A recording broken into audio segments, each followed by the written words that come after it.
शुण देशवासी ए निवेदन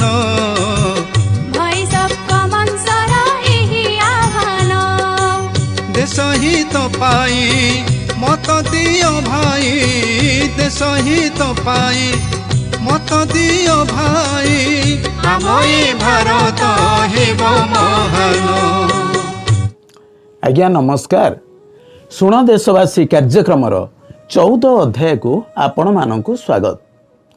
आज्ञा आजिर कार्यक्रम खास आपण मानक पई आपण को ही कहूचु जे आपण ये देशर मालिक मानक मध्यरु जणे आपण जणे चाषी बा जणे मूलिया ही पारंती जणे शिक्षक बा जणे छात्र ही पारंती जणे चाकरीजीवी बा जणे व्यवसायजीवी ही पारंती जणे पुरुष बा जणे महिला ही पारंती जो माने ये देशर भोटर बा नागरिक भाव में परिचय पत्र पाइचंदी से माने ये देशर मालिक मानक मध्यरु जणे जणे ये कथा आमे कहूनु आम देशर संविधान 1950 मसीहा जानुआरी 26 ठारू प्रत्येक दिन ये कथा कही आसुची भारतर आमे जेतेक लोक संविधान कहे देश मालिक।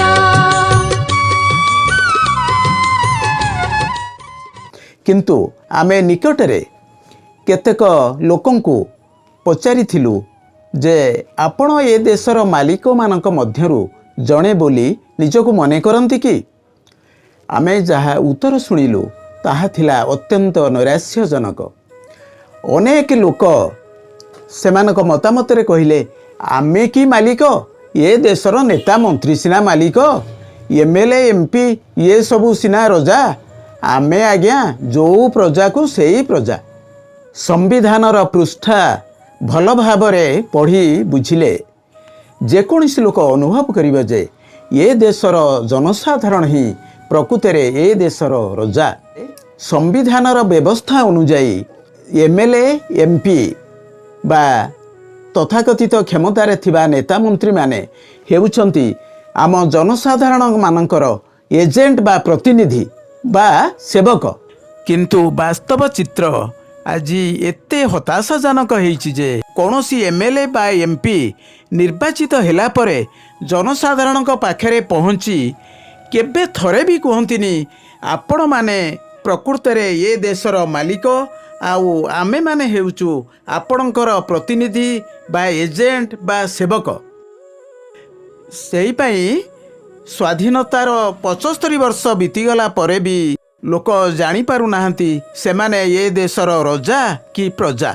वाह आम एमएलए एमपी तांकर देश प्रेम तांकर राजनीति को धन्यवाद। व्यक्तिगत भाव में आपण ये देशर जेतिकी मालिक जेकोसी एमएलए एमपी बा मंत्री मध्य व्यक्तिगत भाव में सेतिकी परिमाण रे ये देशर मालिक। गणतंत्र आम उभेई गला नेतातंत्र देश शासन कला।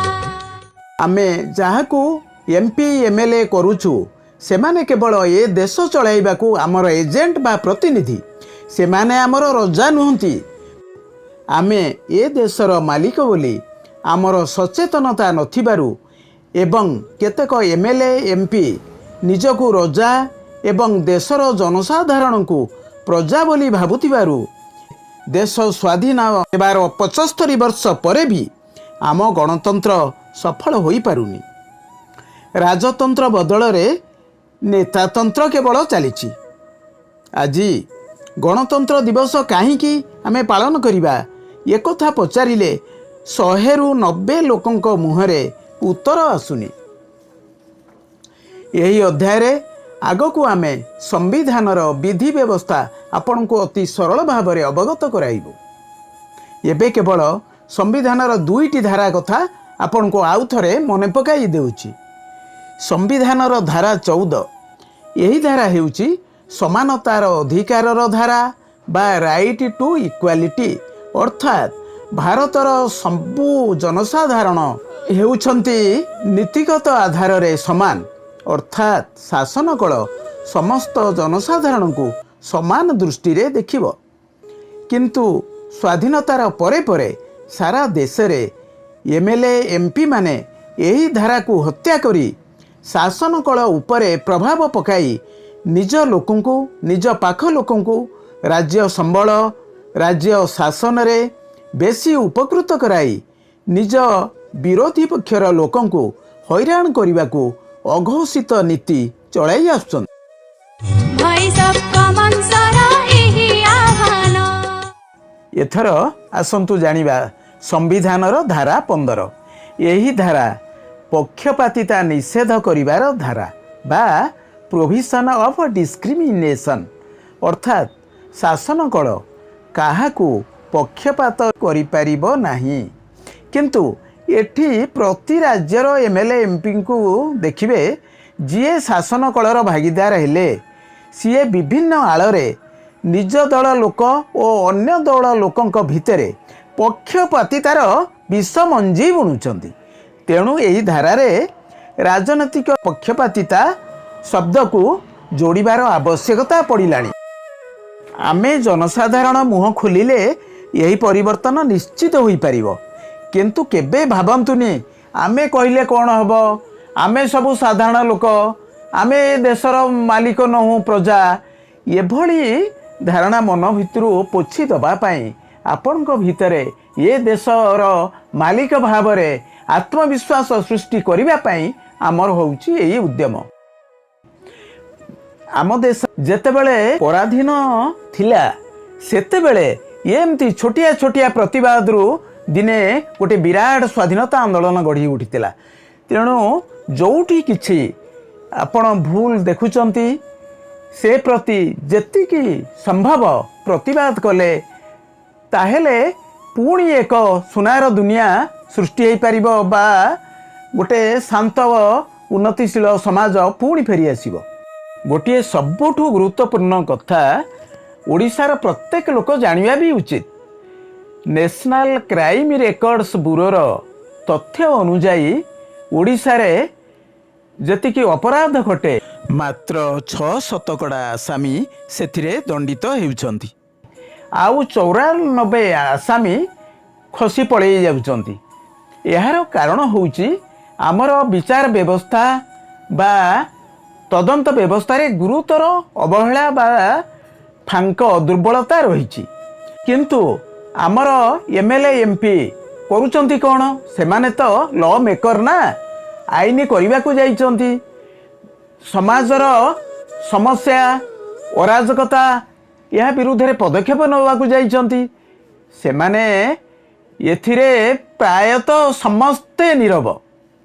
ବରଂ ଆମେ ଦେଖୁଛୁ ନିଜର କର୍ମୀ ବା ନିଜର ସମର୍ଥକ ଯଦି ଅପରାଧରେ ସମ୍ପୃକ୍ତ ହେଉଛନ୍ତି, MLA ମାନେ ଥାନାକୁ ଫୋନ୍ କରି କେମିତି ତାଙ୍କୁ ଖସେଇ ଦିଅ, କେମିତି ତାଙ୍କ ବିରୁଦ୍ଧରେ କଡ଼ା ଦଫା ନ ଲାଗୁ ତାହାର ବ୍ୟବସ୍ଥା କରିବାକୁ ଉଦ୍ୟମ କରୁଛନ୍ତି। ଯଦି ଜନସାଧାରଣ ପ୍ରତିବାଦ ନ କରିବେ, ଆମେ ଦେଖୁଛେ ଯେମିତି ଚାରିଆଡ଼େ ପେଶାଦାର ଅପରାଧୀମାନେ ତାଙ୍କର ଲୁଟତରାଜ ଅରାଜକତା ଚଳେଇଛନ୍ତି, ସେଇଟା ବି ଚାଲିବ।